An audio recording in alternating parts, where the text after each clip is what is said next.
بڑے بڑے لوگوں نے تکبر کیا، فرعون نے بھی تکبر کیا اور کہنے لگا کہ میں تو رب ہوں۔ پھر رب کریم نے اسے سمندر کی، دریا کی لہروں کے حوالے کیا۔ کل تک جو لوگ اس کے اشاروں پہ چلتے تھے نا، جب وہ غوطے کھا رہا تھا نا دریا کے اندر، تو پھر روتا تھا کہ کوئی مجھے بچا لے، کوئی مجھے بچا لے۔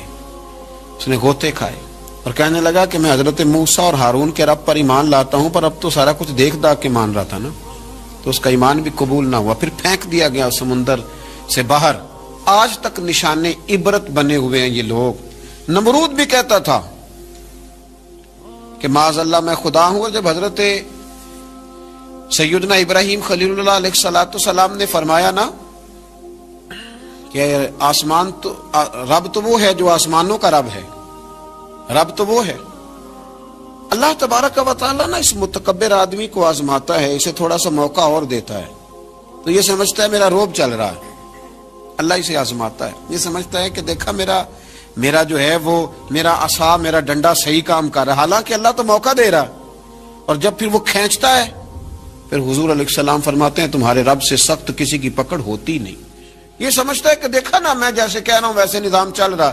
نمرود کہنے لگا میں رب ہوں، تو حضرت ابراہیم علیہ السلام نے فرمایا رب تو وہ ہے جو آسمانوں زمینوں کا رب ہے۔ کہنے لگا اچھا، اس نے نا تیر چلائے آسمان کی طرف، معاذ اللہ رب کریم کو قتل کرنے لگا۔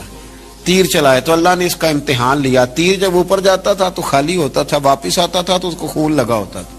کہنے لگا دیکھا نا، پھر دیکھا نا میں نے کیا کر دیا۔ کتنا بڑا بادشاہ، پوری دنیا پہ حکومت کرنے والا، پر مالک کی بے نیازی کے قربان جائیں، ایک مچھر ہی گھسا ہے ناک میں، اور پھر وہ مچھر نکل نہیں پایا، پھر اس مچھر نے اس کو مار ڈالا۔ تکبر والے لوگ جب تکبر کر رہے ہوتے ہیں، جب بول رہے ہوتے ہیں تو کہہ رہے ہوتے ہیں تو مجھے جانتا نہیں، تجھے میرا پتہ نہیں، وہ تو کس سے بات کر رہا ہے، تجھے خبر ہے تو کس کے ساتھ گفتگو کر رہا ہے۔ اور بھائی بڑے بڑے اونچے بولنے والے، پھر اس طرح ان کی آوازیں بند ہوئی کہ کوئی ان کی سننے والا نہ ملا۔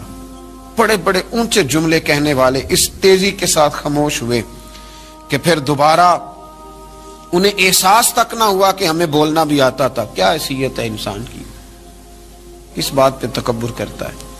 میرے شیخ کامل رحمت اللہ علیہ، میرے اصحاب رحمت اللہ علیہ فرمایا کرتے تھے انسان تجھے صرف 2 وقت روٹی نہ کھانے کو دی جائے تو اپنی ٹانگوں پہ چل نہیں سکتا، اور 10 راتوں کی بات نہیں، 1 رات نہ تجھے سونے دیا جائے، صرف 1 رات، تو اگلے دن تو اپنی ٹانگوں پہ کھڑا نہیں ہو سکتا۔ تکبر کس بات کا، کس بات کا تکبر؟ ایک سر میں ہلکا سا درد ہوتا ہے اور تیرا سارا وجود تجھے نڈھال کر دیتا ہے، کس بات کا تکبر؟ لیکن اس کے باوجود لوگ پھولے نہیں سماتے، باتیں کرتے ہیں تو بچ بچ کے، گفتگو کرتے ہیں تو کھول کھول کے، اور ہر تیسرا آدمی آ کر کے پوچھتا ہے کوئی حکم ہوا تو بتائیے گا، کوئی حکم ہوا تو بتائیے گا۔ تکبر صرف ایک ذات کرے گی، اور وہ ہے رب کریم کی ذات، کیونکہ وہ سب سے بڑا ہے، وہ اللہ اکبر ہے، وہ اللہ اکبر ہے۔ محدثین ایک بڑی خوبصورت بات لکھتے ہیں اس عنوان پر، وہ کہتے ہیں کہ تکبر کرنے والا یوں ہی سمجھو کہ جیسے اس نے کوئی کسی کا غلام تھا نا، تو اس نے اپنے بادشاہ کا تاج اٹھا کے اپنے سر پہ رکھ لیا تھا، تب جب بادشاہ کا تاج غلام اٹھا کے سر پہ رکھے گا تو پھر درے تو کھائے گا، اس لیے کہ تاج تو بادشاہ کے سر پہ ہی سجتا ہے۔ تو تکبر تو اللہ کی چادر ہے، اس لیے کہ وہ سب سے بڑا ہے۔ تو اب اگر کوئی شخص اس چادر کو پکڑے گا اور کہے گا نہیں مجھے بھی بڑا بننا ہے، تو پھر درے تو وہ کھائے گا، پھر آزمائش سے تو اسے گزرنا ہے۔ کبھی بھی اپنے آپ کو بڑا نہ جانے، اور ویسے بھی انسان باتوں سے تھوڑی بڑا ہوتا ہے، بڑا تو اپنے اخلاق سے ہوتا ہے۔ دنیا میں اس وقت قیمتی ہوتا ہے جب وہ اپنے وقت کو قیمتی بنا لیتا ہے، اور دنیا میں اس وقت لوگ ناکام، مایوس، پریشان، بور، تکلیف، آزمائش میں ہوتے ہیں جب وہ وقت کو ضائع کرتے ہیں۔ جو آدمی جس مقام پہ بھی ہے، مالک نے اسے بیکار پیدا نہیں کیا، اس کی کوئی ضرورت تھی، حکمت تھی، تقاضے تھے اللہ کی حکمت کے، پھر شخص کو پیدا کیا گیا۔ اس شخص کو چاہیے تھا کہ وہ اپنے اوپر غور کرتا کہ میں کیا کر سکتا ہوں، میں بھلا کون سی خدمت سر انجام دے سکتا ہوں؟ میں دین کے لیے کیا کر سکتا ہوں؟ قوم کے لیے، ملت کے لیے، مذہب کے لیے، نظریے کے لیے، اللہ کی مخلوق کی خدمت کے لیے میں کیا اپنی خدمات پیش کر سکتا ہوں؟ وہ اپنی صلاحیتوں کو بروئے کار لاتا، ترجیحات طے کرتا، کام شروع کر دیتا۔ ہم ساری زندگی طے ہی نہیں کر پاتے کہ دراصل ہم ہیں کیا۔ ہم دنیا دار ہیں کہ دیندار ہیں؟ ہم کوئی سرکاری ملازم ہیں کہ تاجر ہیں؟ ہم بھلا ایک ویلفیئر آدمی ہیں یا ہم بس اپنی ذاتی سوشل لائف کے قابل ہیں؟ اور ہم طے ہی نہیں کر پاتے دراصل کیا ہے۔ ترجیحات کا تعین ہی نہیں کہ ہم نے کرنا کیا ہے۔ بہت سارا وقت ضائع ہوتا ہے، بہت سارا۔ یہ ہمارے ہاں درجنوں ابحاث اور درجنوں بحثیں صرف وہ ہیں جن کا کوئی مقصد نہیں، کوئی فائدہ نہیں، کوئی ضرورت نہیں، کوئی حاجت نہیں، بلکہ اس سے الجھاؤ بڑھتا ہے۔ میرے نبی پاک صلی اللہ تعالی علیہ وسلم نے فرمایا تھا، پتہ ہے سونا اسلام کس کا ہے؟ ایک مسلمان ہے تو ہر ایک کے پاس اسلام ہے، تو فرمایا پتہ ہے حسین اسلام کس کا ہے؟ سونا مسلمان کون ہے؟ یا رسول اللہ بتا دیجئے۔ تو فرمایا جو بے معنی، بے مقصد اور فضول چیزوں کو چھوڑ دے وہ سونا مسلمان ہے۔ اسلام کے حسن کا تقاضا ہے۔ مسلمان تو سونے سونے، چیدہ چیدہ، چنیدہ چنیدہ کام کرتا ہے۔ اس کے تو جو معاملات ہوتے ہیں وہ بڑے صاف ستھرے، اس کے جو کام ہوتے ہیں وہ بڑے اعلیٰ پائے کے۔ فضول بحثوں میں الجھنا، فضولیات میں وقت ضائع کرنا، فضول سوالات کرنا، فضول سوالات بھی دین میں منع۔ آپ قرآن مجید پڑھیے تو رب فرماتا ہے کیا تم بھی میرے نبی سے اسی طرح کے سوال کرنا چاہتے ہو جیسے اس سے پہلے حضرت موسیٰ سے کیے گئے؟ وہی رنگ اختیار کرنا چاہتے ہو؟ ابحاث میں الجھ جانا، اس چوک میں وقت گزارنا۔ ہمارا تو آپ یقین کریں کچھ وقت لے گئے کعبہ خانے، کچھ زندگی لے گئی ہوٹل، کچھ وقت گزر گیا سیر کرنے میں، کچھ یہ پتہ کرنے میں گزر گیا کہ آج کل بھلا کون کون کیا کیا کر رہا ہے۔ اس پر بڑا وقت گزر گیا، فلانا فلانی جگہ کیسے پہنچ گیا، فلانے کی فلانی مصروفیت کیسے بنی، فلانے کا فلانے سے تعلق کیسے بنا، زیادہ وقت اسی میں بیت گیا۔ فضول ابحاث، فضول بحثیں، فضول وقت کا ضیاع، اپنے معاملات پہ بالکل توجہ نہ دینا۔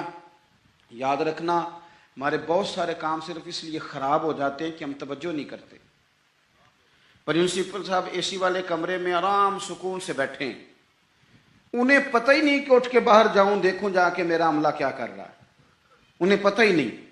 پیر صاحب کے لیے چونکہ لنگر ذرا تھوڑا سا پیر صاحب کو بتایا ہوتا ہے ڈاکٹر نے کہ تو نے یخنی کھانی ہے چھوٹے گوشت کی، تو اس کے لیے چونکہ علیحدہ سے پکتا ہے اور گلاس پانی کا سٹیج پہ پہنچتا ہے، 6 بندے رومال لیے کھڑے، اٹھ کے دیکھتے ہی نہیں کہ مرید کو سبق پڑھ رہا ہے کہ نہیں پڑھ رہا۔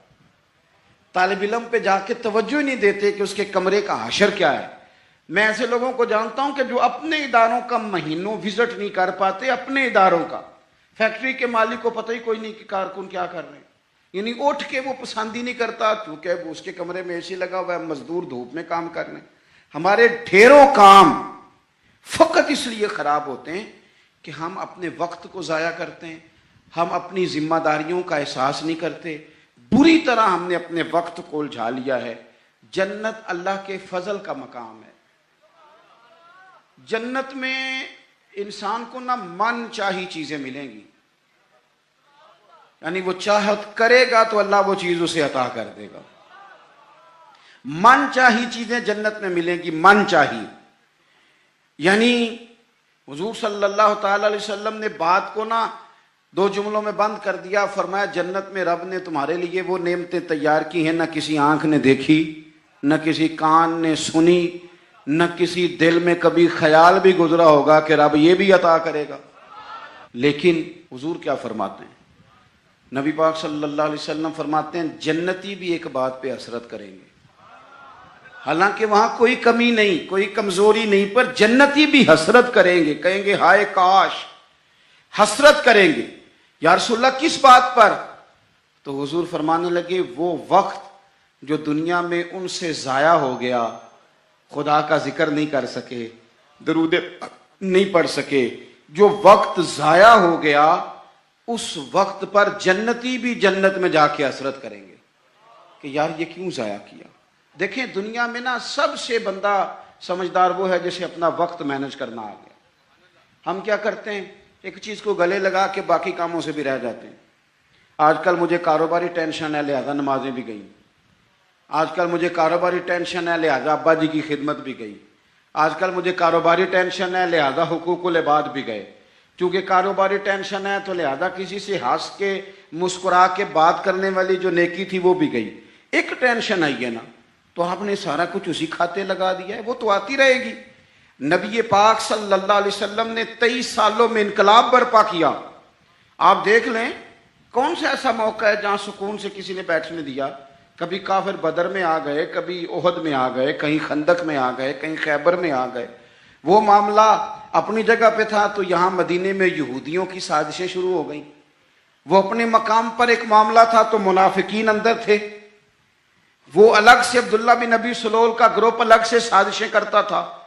اور ان ساری پریشانیوں کے باوجود اور جو نجی اور ذاتی دکھ تھے وہ بھی اپنی جگہ پہ قائم۔ کبھی حضرت ختیجہ وصال کر گئیں، کبھی حضور کی بڑی شہزادی کا وصال ہو گیا، حضور بدر کی فتح کر کے آ رہے تھے تو حضرت عثمان غنی نبی پاک کی شہزادی کو دفن کر کے آ رہے تھے، تدفین ہو رہی تھی۔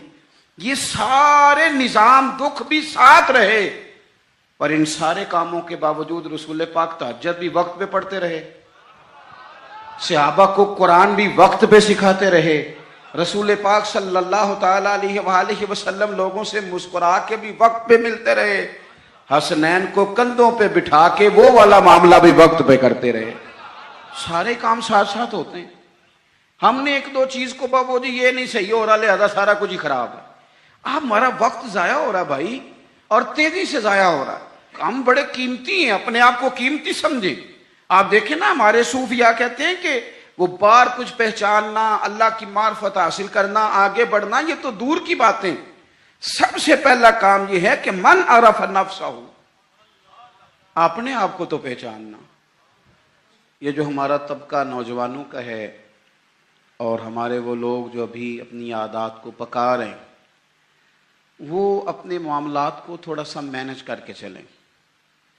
اگر آپ سارا دن فارغ رہیں گے تو کچھ نفس کی لذات بڑھ جائیں گی، چیزوں کو مینج نہیں کریں گے تو جو لوگ گھر میں سارا دن لیٹے رہتے ہیں ان کی فرمائشیں بھی بڑھ جاتی ہیں۔ کبھی ان کا صبح کے ناشتے میں پائے کھانے کو دل کر آتا ہے، دوپہر میں کچھ فارغ ہیں تو وہ کہتے ہیں پکوڑے نکل آئیں تو تب بھی ذرا اچھا ہی رہے گا، پھر وہ تھوڑی دیر کے بعد یہ بھی فرمائش کرتے ہیں کہ شام کا وقت ہے تو چلو میٹھے میں بھی کوئی دو ایک ڈشیں بن جائیں تو اچھا ہوتا تھا۔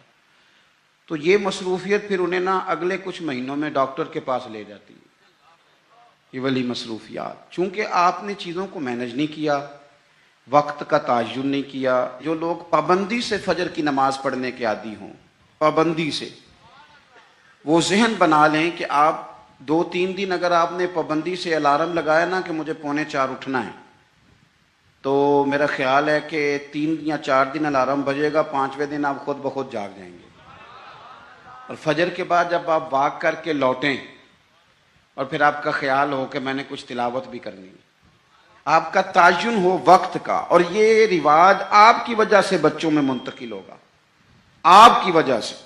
ہمارے استاد فرمایا کرتے تھے میرا بس چلے تو میں طالب علموں کو ہفتے میں ایک چھٹی نہ دوں۔ ہم لوگ ذرا تھوڑے سے پریشان ہوتے ہیں کہ بھئی استاد جی مطلب کہتے ہیں کہ ہفتے بعد بھی چھٹی نہ ہو، حالانکہ چھٹی تو ہونی چاہیے۔ وہ کیا فرماتے تھے؟ وہ کہتے تھے جس دن چھٹی ہوتی ہے شیڈول خراب ہو جاتا ہے، بچوں کا اگلے دن بھی مدرسے آنے کو دل نہیں کرتا۔ اور یہ بات ہم نے بعد میں دیکھی، اس کا تجربہ کیا کہ روٹین میں جو نظام چل رہا ہوتا ہے اس میں جب ایک دن کی بھی آپ بریک لگاتے ہیں تو اس سے اگلے دن کا ماحول خراب ہوتا ہے۔ دیکھیں کچھ لوگوں کے پاس دولت ہوتی ہے، کچھ کے پاس نہیں ہوتی، کچھ کے پاس اللہ تبارک و تعالیٰ کی دی ہوئی وسعت ہوتی ہے، کچھ کے پاس نہیں ہوتی۔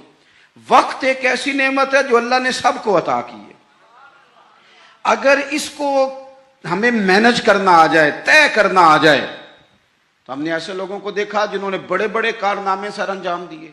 حضرت عمر بن عبدالعزیز رحمۃ اللہ علیہ کی عمر 39 سال ہوئی ہے، پوری 40 سال نہیں۔ ہمارے ہاں 39 سال کا ابھی نوجوان ہوتا ہے، ہاں وہ بابا کہیں تو ناراض ہو جاتا ہے۔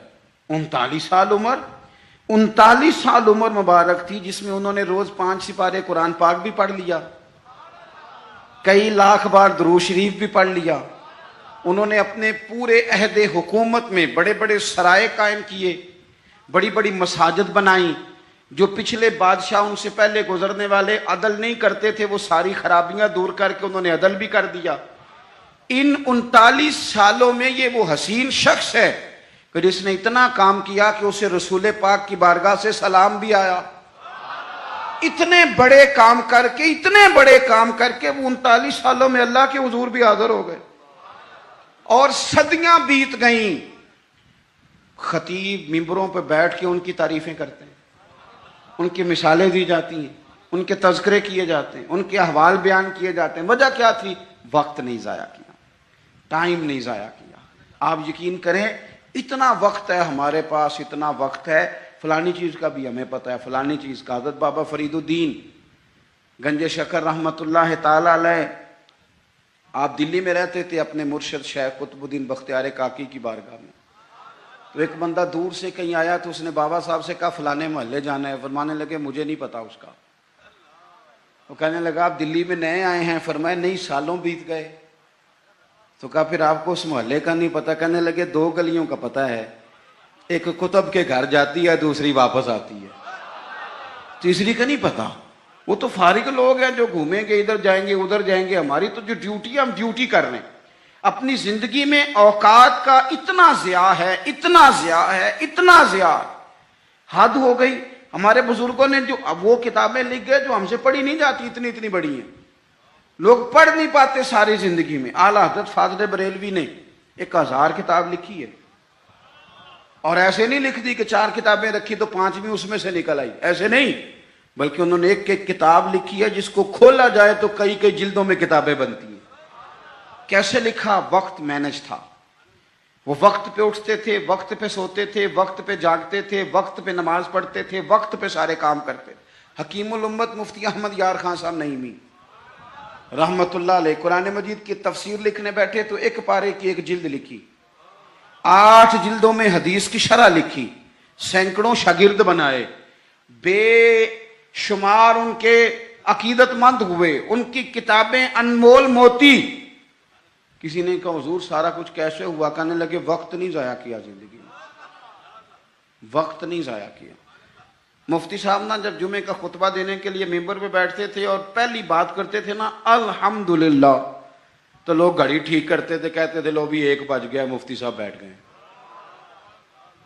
یہ 1 منٹ آگے پیچھے نہیں ہوتے. بلکہ ایک سادی مثال، مفتی صاحب عصر کی نماز سے 15 منٹ پہلے گھر سے نکلتے تھے. تو آپ گزرتے تھے نا جہاں سے، تو ایک حویلی تھی، ایک ذمہ دار تھا، وہ اس نے بھینسیں رکھی ہوئی تھی. تو عصر سے پہلے تھوڑا سا بھینسوں والے لوگ دودھ دھونا شروع کرتے ہیں. تو مفتی صاحب جب سامنے سے گزرتے تو وہ ذمہ دار کہتا اپنے بیٹے سے، کہنا پتر کٹا چھڑ دے، مفتی صاحب لنگ گئے نہیں. وہ کہتا ابا جی اجے تو دن کھلوتا ہے. کہتے دن نو چھڑ، استاد لنگ گئے نہیں. وہ وقت پہ جاتے ہیں، لہذا وقت ہو گیا، تو اس طرح کر، تو شروع کر دودھ دھونا. تو کہتے ہیں گھڑیاں کم ہوتی تھی، ہر بندے کے پاس ہوتی نہیں تھی، تو اگر گھڑی منگا کے بھی کبھی دیکھتے تھے تو واقعی 4:45 ہوتے تھے. اپنے معاملات کو لوگوں نے جب طے کر لیا، جب ان کا ارادہ بن گیا، جب وہ کام کرنے والے لوگ تھے. اب یقین کریں کئی لوگوں کو اپنے بارے میں اتنی معلومات نہیں ہوتی جتنا ان کے پڑوسیوں کو ان کے بارے میں پتا ہوتا ہے. اتنی معلومات نہیں ہوتی جیسے ویسے لوگوں کو خبر ہوتی ہے کہ فلانا. اور کسی دانشور نے بڑی عمدہ بات کی تھی، اس نے کہا تھا ہمیں پڑوسی کے بچوں کی غلط حرکتوں کا پتہ ہوتا ہے پر اس کی غربتوں کا پتہ نہیں ہوتا. یہ ذرا وقت پہ خیال کرتے ہیں کہ فلانا بچہ شرارت کتنی کرتا ہے، یہ نہیں سوچتے کہ اس کی فیس بھی ادا ہوئی ہے کہ نہیں، انہوں نے روٹی بھی کھائی ہے کہ نہیں، ان کے پاس سکول جانے کا یونیفارم بھی ہے کہ نہیں. اپنے وقت کو ہمیشہ اچھے انداز میں. حضرت معاویہ بن خدید رضی اللہ تعالیٰ عنہ ایک صحابی ہیں، وہ کہتے ہیں اسکندریہ کی فتح کے لیے ہم لوگ گئے، فتح ہو گئی، واپس آئے تو دوپہر کا وقت تھا. سخت گرمیوں میں اکثر لوگ دوپہر کو بھی آرام کرتے ہیں، جب دھوپ کڑاکے کی ہو تو لوگ باہر نہیں نکلتے. فرماتے ہیں سب لوگ مدینہ شریف میں آرام کر رہے تھے اور گلیوں میں کوئی شخص بھی دکھائی نہیں دے رہا تھا. میں سمجھ گیا سب لوگ محو آرام ہیں. حضرت عمر فاروق رضی اللہ تعالیٰ عنہ کو میں نے اطلاع دینی تھی کہ فتح ہو گئی. اب فرماتے ہیں میں بھی جا کے کسی کونے میں بیٹھ گیا، عصر یا مغرب کا وقت ہوا تو حضرت عمر سے ملاقات ہوئی، تو میں نے سلام کے بعد عرض کی حضور مبارک ہو، اللہ نے کامیابی دے دی، اسکندریہ کی فتح ہو گئی۔ تو حضرت عمر کہنے لگے یا اللہ تیرا شکر ہے۔ پھر فرمانے لگے یار میں تو تیرے انتظار میں تھا اور خیال تھا تو ظہر کے قریب آ جائے گا۔ عرض کی حضور میں آ گیا تھا، ذرا بات کو سننا، میں آ گیا تھا پر سب لوگ سو رہے تھے، آپ کے آرام میں خلل ڈالنا مناسب نہیں سمجھا، لہذا میں رک گیا کہ عصر یا مغرب میں بتاؤں گا۔ تو حضرت عمر کہنے لگے یہ تم نے کیا کیا؟ سویا کرتا تھا میں، پر خلیفہ بننے سے پہلے سویا کرتا تھا، اب اتنا وقت کہاں ہے، اب تو ذمہ داری ہے، ذمہ داری سب سیاں رل پانی نو چلیاں، کوئی مڑ سی پار کے، تو جنہاں نے پار کے سر تے چایا وہ قدم رکھن ڈر ڈر کے، اب تو احساس ہونے نہیں دیتا، ذمہ داری ہے نا، جنہاں نے پار کے سر تے چایا ہے وہ قدم رکھن پر ڈر ڈر کے، احساس کہاں سونے دیتا ہے۔ آپ فرمانے لگے تو دن کی بات کرتا ہے، میں تو رات کو تھوڑا سوتا ہوں۔ حضور کیوں؟ فرمانے لگے دن مخلوق کی خدمت میں رہتا ہوں اور رات اپنے رب کی عبادت میں رہتا ہوں۔ وقت کہاں ہے بھائی اتنا؟ مجھے بھی میرے کچھ دوست کہتے ہیں آج کل بور بڑے ہوتے ہیں، تو میں اکثر کہتا ہوں ہوتے ہوں گے بور، پر ہمارے پاس تو بور ہونے کا وقت ہی نہیں بچا، کبھی ٹائم ملے تو شاید بور ہوں، پر اتنا وقت کہاں سے لائیں بھائی، بور بھی ہونا ہے، تھوڑا وقت نکلے تو ہونا، ٹائم ہی کوئی نہیں۔ چاروں ناچار بھی لگے رہتے، اپنی ڈیوٹی کرتے رہتے، بور تب ہوں گے جب فارغ بیٹھے۔ زندگی کو فارغ نہ بتائیں اپنے وقت، وہ جی میں ذرا فارغ تھا تو یہاں آ کے بیٹھ گیا، میں ذرا فارغ تھا تو موبائل پہ لگ گیا، میں ذرا فارغ تھا تو فلانی بحث میں لگ گیا، میں ذرا فارغ تھا تو میں چائے پینے چلا گیا، میں ذرا فارغ ہوں تو آؤ 2 گھنٹے طے کر کے نا، 2 گھنٹے جانے 2 گھنٹے آنے، کرنا کیا ہے؟ روٹی کھانے جانا ہے۔ واہ بھائی واہ، اتنی فرصت کہاں سے آئی؟ اقبال نے کہا تھا کہ عقل کو تنقید سے اور ایک بلکہ اس سے تگڑا تبصرہ اقبال کا یہ ہے، کہنے لگا بے خطر کود پڑا تھا آتش نمرود میں عشق، عقل تھی محو تماشائے لبے بام ابھی، اور کہنے لگا کہ عقل عیار ہے، بڑی چاتر ہے، بڑی شاطر ہے، عقل عیار ہے، 100 بھیس بنا لیتی، عشق بیچارہ نہ ملا ہے نہ زاہد نہ حکیم۔ عقل عیار اور عشق بیچارہ، عقل عیار ہے 100 بھیس بنا لیتی ہے، اور عشق، عقل عیار ہے 100 بھیس بنا لیتی ہے، اور عشق، اب وہ جو بیچارہ ہے وہ عیار ہے، اس سے بیچارہ کیا بات کرے؟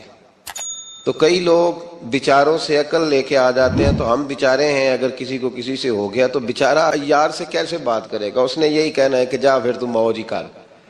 میں کل پڑھ رہا تھا، گدھے اور گھوڑے کی بحث ہو گئی،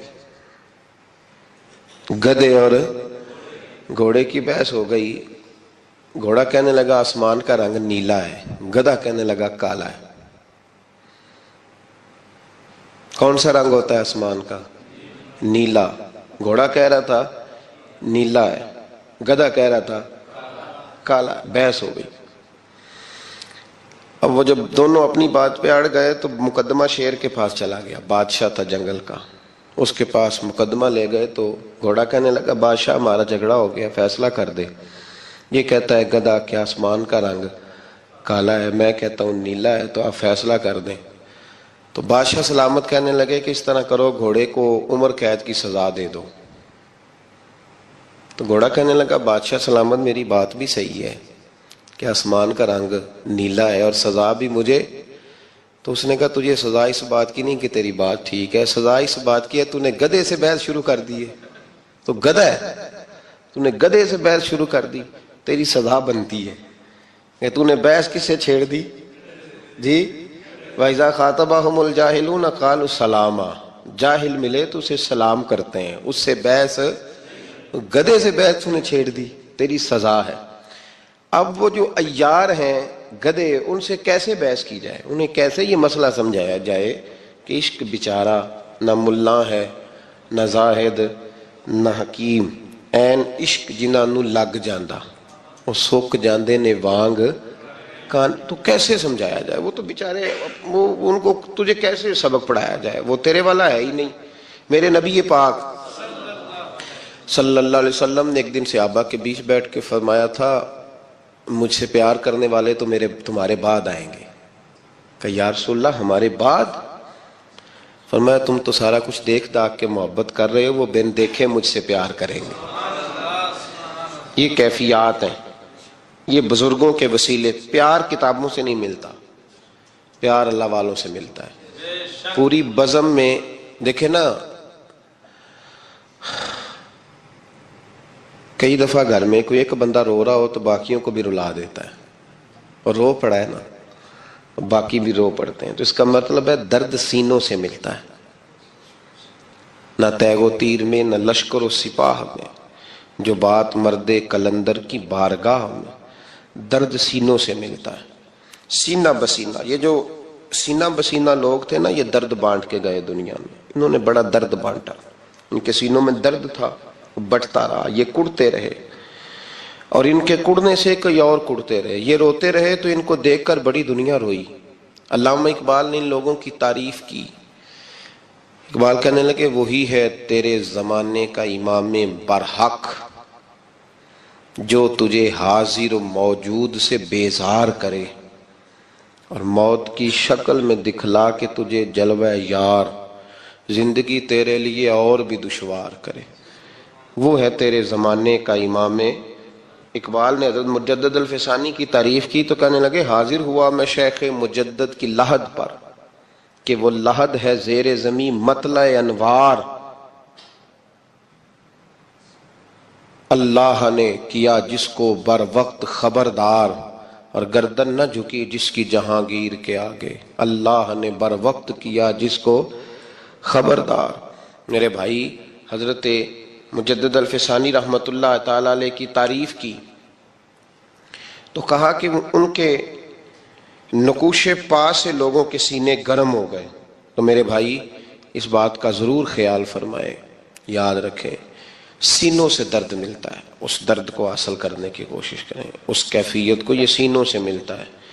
اعظم چشتی مرحوم نے بھی کہا تھا طیبہ سے منگائی جاتی ہے، سینوں میں رچائی جاتی ہے. توحید کی میں پیالوں سے نہیں نظروں سے پلائی جاتی ہے. تو یہ جو اہل اللہ ہوتے ہیں نا، اللہ کے بندے، یہ درد بانٹتے ہیں، سوز ملتا ہے ان کے پاس.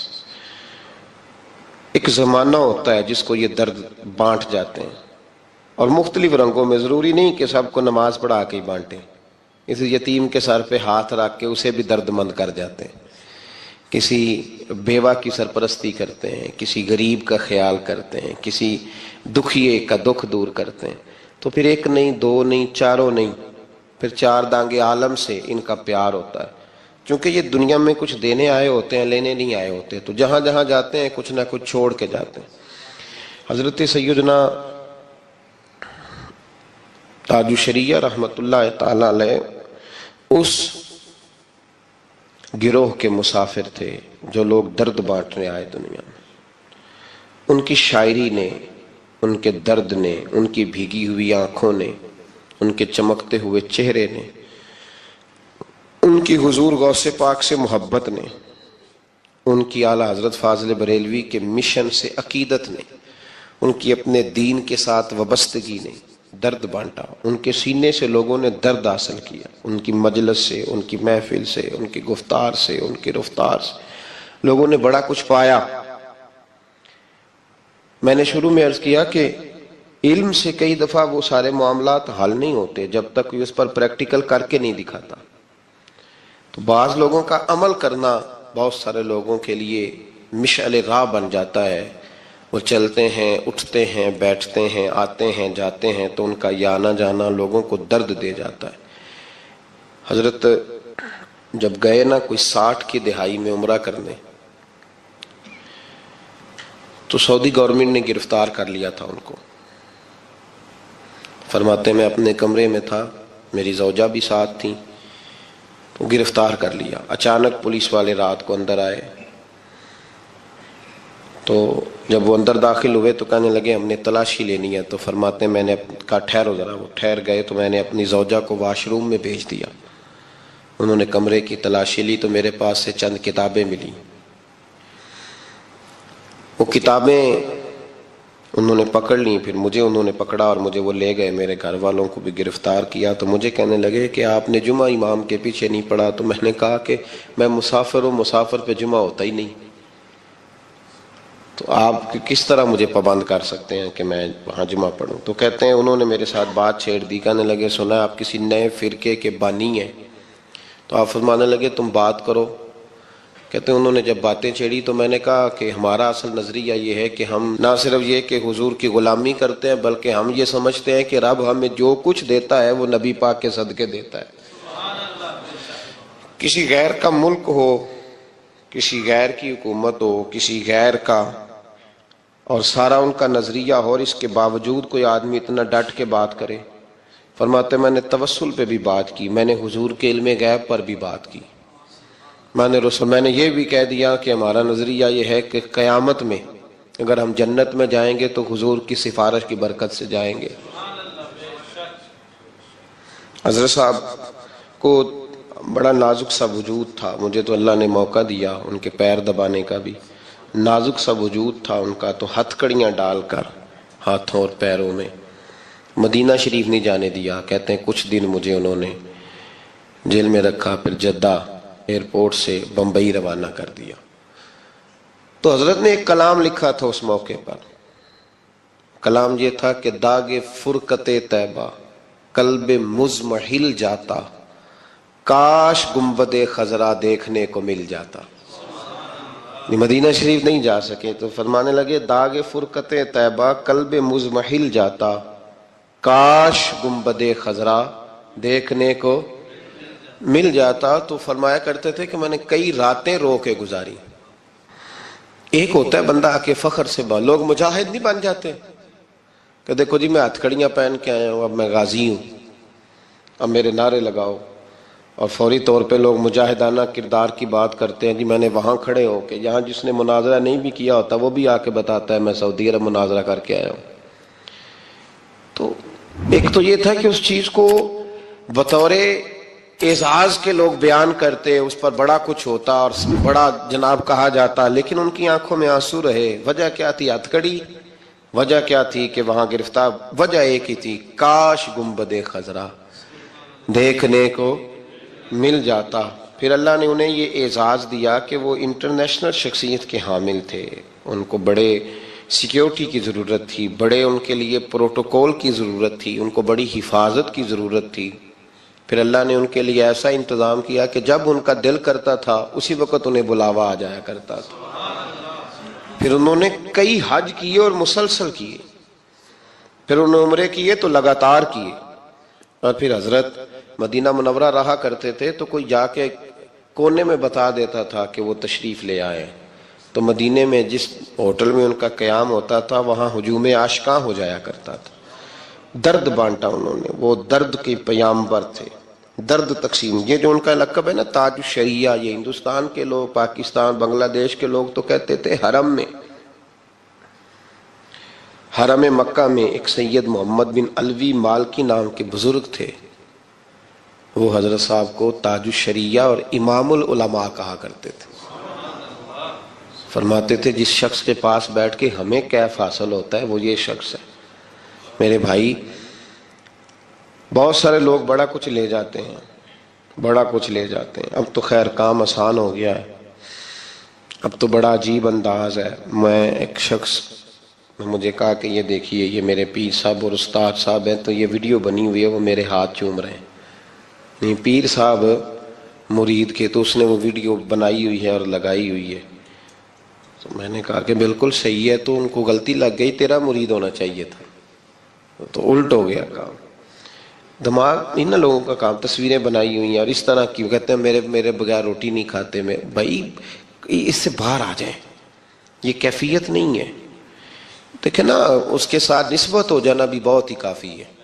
مظفر وارسی کا وہ فقرہ مجھے بڑا ہی پسند ہے، اس نے کہا تھا ان کا دیوانہ ہوں ان کا یہ نہیں کہا کہ ان کی شفقت ہے، ان کی مہربانی ہے، ان کی توجہ ہے، ان کی، یہ نہیں فرمایا، کہا میں ان کا دیوانہ ہوں ان کا بردار۔ پھر سمجھنا بات کو، ان کا دیوانہ ہوں ان کا مجذوب ہوں، تو کیا یہ کم ہے کہ میں ان سے منسوب ہوں؟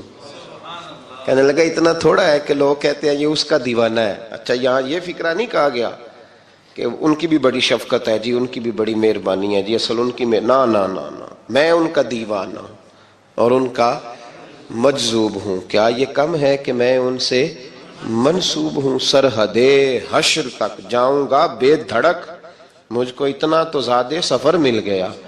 تو تیرا دیوانہ ہونا ضروری ہے.